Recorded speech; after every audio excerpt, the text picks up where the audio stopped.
Hello guys, Creepers13 here. We're back with another video of War Thunder. Wow, I've been doing a lot of those lately, recording wise.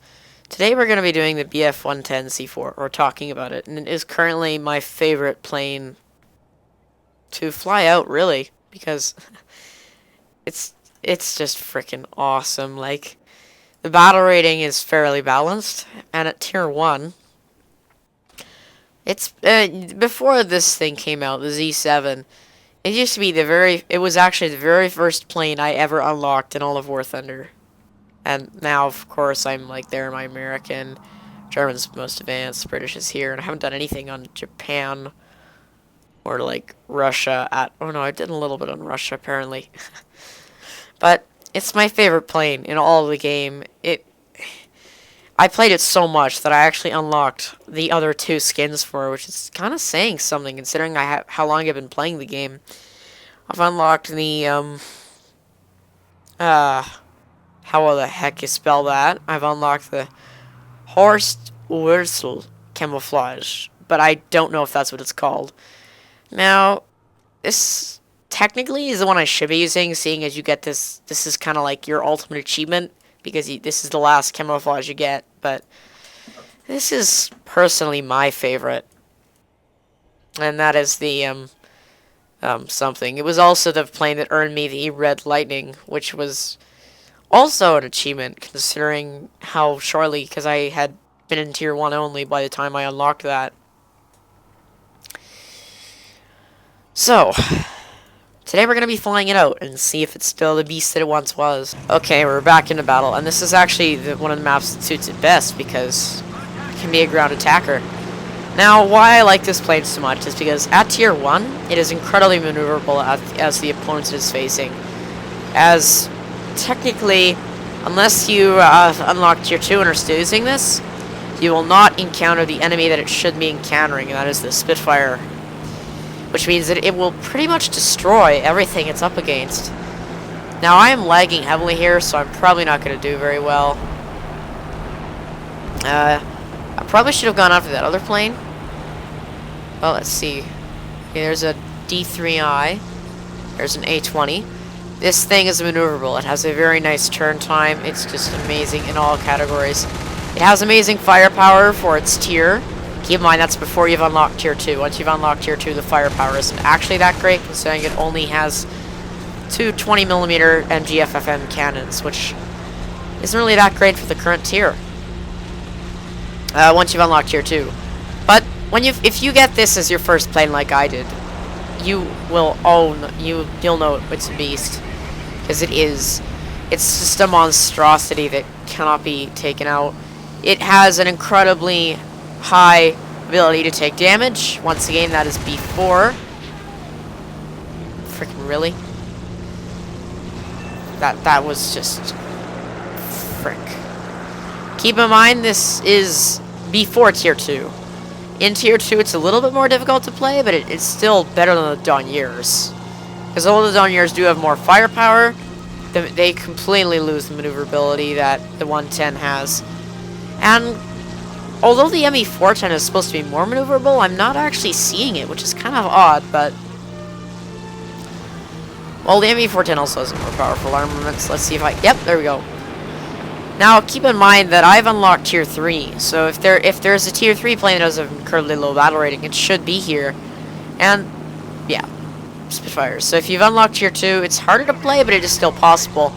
I myself used this plane way up into Tier 2, and I stopped playing it just before I unlocked Tier 3. That guy's gonna do a head-on, run away.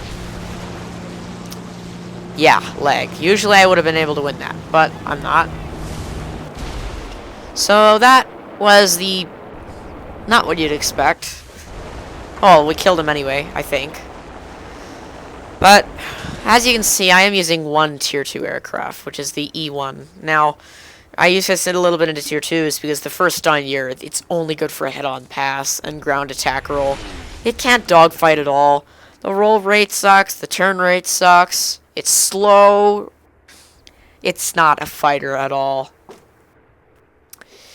And the 110 can also carry 8 bombs. Now, there is one bonus to the Donier, in that the bombs have a 50-second reload rate in arcade as the Donyers, their BF1. Sorry, the Donyers have a 60-second reload rate. 110 only has, or pardon me, I'm sick. The 110 has a 6-minute reload rate, so if you're trying to take out medium tanks with this thing, after you have that load, if you're playing arcade, you're definitely going to have to go back to base for some more things. This is the loadout I'm using, or, pardon me, preset I'm using with the 110 right now.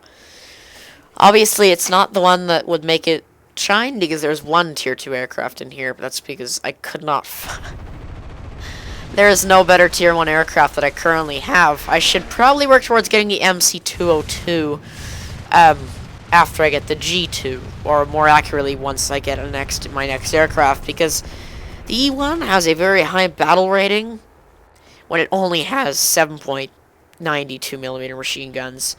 It's hard to get kills with this thing, I'm not gonna lie. Plus, it's Tier 2, so you're gonna be going against even more heavily armored planes. It's good, but the E2 is better, but the E2 is simply too high of a battle rating for this game. Or, pardon me, for the preset. Because this is obviously my battle rating 1 to 2 preset. So, I can't usually try to get a 2.7 aircraft in here. It doesn't work. But, there are other things that, like the MC-202, to my knowledge, that may be a nice replacement for the E1 Messerschmitt in this preset, I might add, but I don't know. I can't even test fly it, because I just jumped right to the Fokker-Wulf, which is what I'm sure many people would do if they noticed that there was no arrow there at all. So, there's also you can also skip the dive bombers completely, if you wish. I've actually unlocked the 1,000-kilogram bomb, which was good at the time, but it's not as effective as I remember it being. So, we're probably going to fly out and get a little bit more kills so that this match wasn't a complete waste. But, yeah. The 112 B2 is also a nice, it's kind of nice to go with the 110, because it has the exact same amount of firepower, believe it or not. It has the 2 cannons and it has the 2 machine guns. Actually, no, it has less, because technically the 110 has 2 machine guns. It's definitely a nicer, or pardon me, not nicer. It's a good backup for your 110.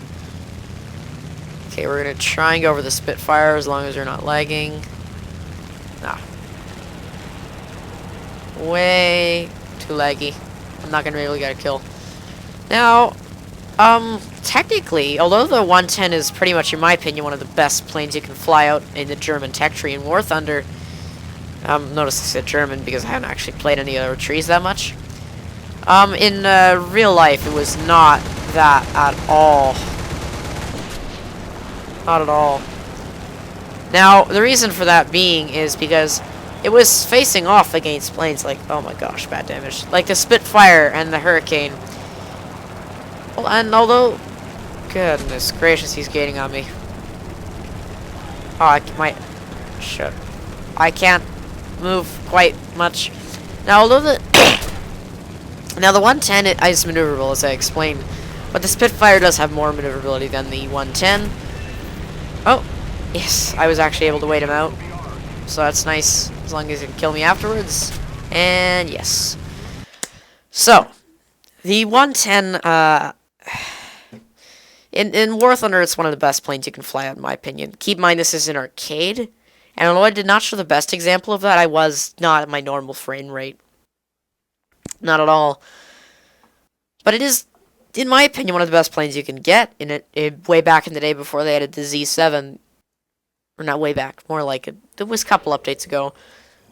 Before they added the DO 17Z, which is that black thing. Hang on. Yeah, before they added this, the DO 17 Z7, this was the plane to go to. It's beautiful for the battle rating, and although it takes a lot of research to get, or at least it did, probably not as much seeing as you can get that first, It's freaking worth it. I can guarantee you that. I'm actually thinking of stopping here though, because you unlock that. There's no arrow between them, right? So, for some reason, there's a lot of that stuff in the textures that's actually hidden to people at first glance. Like, I don't believe the US has them at all. Yeah, they don't. This is also a nice plane to get if you're a US pilot. That thing is so unreal, there's no way you're getting it off its tail. This used to be an area for the British, but it's not anymore. There used to be no arrow there. Right, but yeah. It's just a beautiful, beautiful plane. The 110. So, nope. Nope. Where's determined? There we go. You can't get better than this. Now, on Creeper Prime's video, or yeah, DJ Creeper 14, or whatever you want to call him by, he wanted to add the BF110G, the G variant, which, although I'm not fully supportive, it's not like I hate it. It's just one of those things where I don't believe it's necessary. The G variant, as I stated in his video, actually, there's one thing. The 110's tail gunner cannot fire straight down the center axis of the plane, so if you have someone on your 6, you're going to have to either pull a vertical maneuver or go down and hope that he follows you. Or, go down in hopes that he doesn't follow you too much. It's also not a very powerful machine gun in the back. But, it's a pretty beautiful plane. The G variant also had its 2 MG-FFM cannons right here, replaced with MG-151s, so they're more powerful 20 millimeters.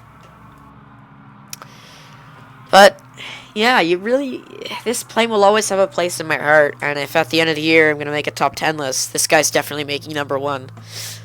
It's by far the best plane I've ever flown in this game. I cannot see myself stop flying it. I can't quite see myself not stopping. I can't see myself stopping flying it. I can't. It's just beautiful. Because it doesn't just